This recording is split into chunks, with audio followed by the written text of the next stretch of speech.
Hi friends, இப்போ நான் பார்க்க போகிறது விவோ V70 5G. இதோட ஸ்பெக்ஸ் தான் பார்க்க போகிறோம். இதில் என்னென்ன கொடுத்துருக்காங்கிறத பார்ப்போம். ஃபஸ்ட்டு ப்ராசஸர் வருவோம். இதில் ஸ்னாப்ட்ராகன் 7 Gen 4 ப்ராசஸர் யூஸ் பண்ணியிருக்காங்க.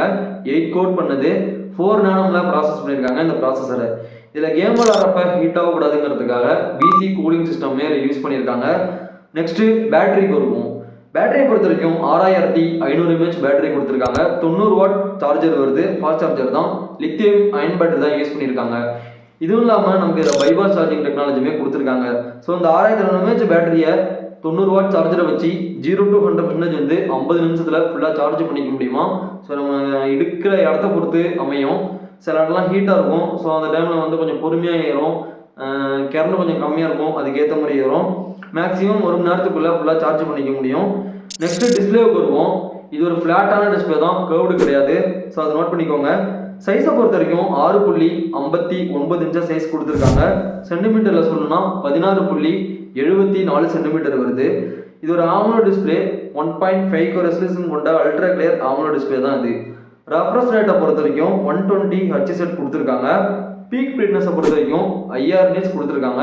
ஸோ வெளியில் யூஸ் பண்ணுறதுக்குமே கண்டிப்பாக நல்லாயிருக்கும், உள்ளேயுமே கண்டிப்பாக நல்லாயிருக்கும். இல்லை நமக்கு 3D அல்ட்ராசோனிக் ஃபிங்கர் பிரிண்ட் சென்சாருமே கொடுத்துருக்காங்க. இது மட்டும் இல்லாமல் நமக்கு ஃபேஸ் அன்லாக்குமே வருது. இது எல்லா மொபைல்லையும் வரது தான். ஸோ நமக்கு வந்து இதில் பேக்கில் வந்து கிளாஸ் தான் யூஸ் பண்ணியிருக்காங்க. வெயிட்டை பொறுத்த வரைக்கும் 194 கிராம் கொடுத்துருக்காங்க.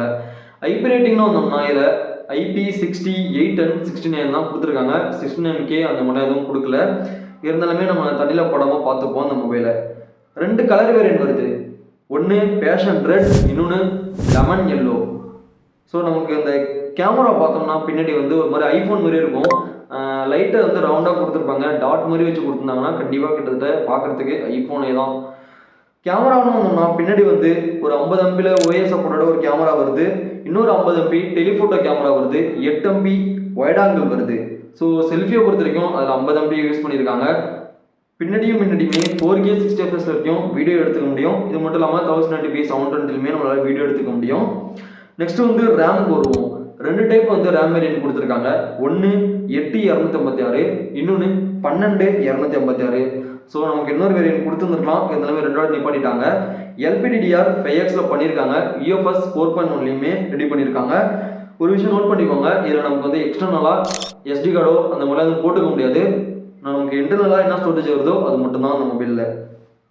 அப்படி நமக்கு ஸ்டோரேஜ் வேணும் அப்படின்னா நீங்கள் தேவையில்லாத ஃபோட்டோஸ் அண்ட் வீடியோஸ்லாம் டெலிட் பண்ணிட்டு தான் நீங்கள் வந்து ஸ்டோரேஜ் யூஸ் பண்ணிக்க முடியும். இதில் வந்து நம்மளால் எக்ஸ்டர்னலாக எதுவும் யூஸ் பண்ணிக்க முடியாது. நெக்ஸ்ட் வந்து கனெக்டிவிட்டி. இதில் Wi-Fi 6 கொடுத்துருக்காங்க. ப்ளூடூத் 5.4 வருது. USB 2.0 தான் யூஸ் பண்ணியிருக்காங்க. இதில் நமக்கு வந்து GPS சப்போர்ட் இருக்குது, OTG சப்போர்ட் இருக்குது, கலீலியோ சப்போர்ட் இருக்குது, காம்பஸ் இருக்குது. இதில் நமக்கு FM கிடையாது, ஆனால் NFC சப்போர்ட் இருக்குது. Type C தான். ஸோ நெட்வொர்க்கை பொறுத்த வரைக்கும் 11 5G பேண்ட் யூஸ் பண்ணியிருக்காங்க. ரெண்டுமே நானா சிம் தான் யூஸ் பண்ணிக்க முடியும். நெக்ஸ்ட் வந்து OS. இப்போதைக்கு வந்து Android 16லையும் Origin OS 6ல ரன் ஆகிட்டு இருக்குது. ஸோ வந்து 6 வருஷத்துக்கு செக்யூரிட்டி அப்டேட் வரும், 4 வருஷத்துக்கு OS அப்டேட் வரும் மாதிரி சொல்லியிருக்காங்க. நெக்ஸ்ட் வந்து ஷேர் வேல்யூ. ஹெட்டுக்கு வந்து 1.09 கொடுத்துருக்காங்க, பாடிக்கு வந்து 0.95 கொடுத்துருக்காங்க. பாக்ஸில் வந்து நமக்கு மொபைல், குயிக் கைடு வருது, sim tool, USB cable and charger. 90 ரூபா சார்ஜ் வந்து நமக்கு பாக்ஸ்லேயே வருது. ஸோ இது மட்டும் இல்லாமல் நமக்கு வந்து ஒரு ப்ரொடக்டிவ் கேஸ் வருது, ஃபிலிமே ஒட்டி வருது, வாரண்டி கார்டு கொடுத்துட்றாங்க. என்ன இருந்தாலும் நம்ம வெளியில் தான் கவர் வாங்கி யூஸ் பண்ணுற மாதிரி இருக்கும். ஏன்னா மொபைலில் பாக்ஸோட ஒரு கவர் வந்து பின்னாடி கேமராவை கவர் பண்ணியிருக்காது, கேப் தான் இருக்கும். அது ஏன் அப்படி பண்ணுறாங்கன்னு தெரியல. கவர் பண்ணி கொடுத்தா நல்லா இருக்கும்ல, ஒரு வேளை பார்க்கறதுக்கு லுக்காக இருக்கும் அப்படிங்கிறதுக்கு வந்து கம்பெனியை ப்ரொவைட் பண்ணுறாங்க. இருந்தாலுமே நம்மளுக்கு வந்து கேமரா கவர் பண்ணி வந்தோம்னா கொஞ்சம் அதே யூஸ் பண்ணிவிட்டு கீழே வைக்கிறதுக்கு கொஞ்சம் கம்ஃபர்டபுளாக இருக்கும். சில இதெல்லாம் வந்து பார்த்திங்கன்னா லைட்டாக ஒரு கட்டமாக இருந்தாலுமே கீழே வச்சாலுமே தேயும். ஸோ அது இப்படி கொடுக்குறாங்க. எல்லாமே நம்ம வெளியில் தான் கவர் வாங்கி யூஸ் பண்ணுற மாதிரி இருக்கும்.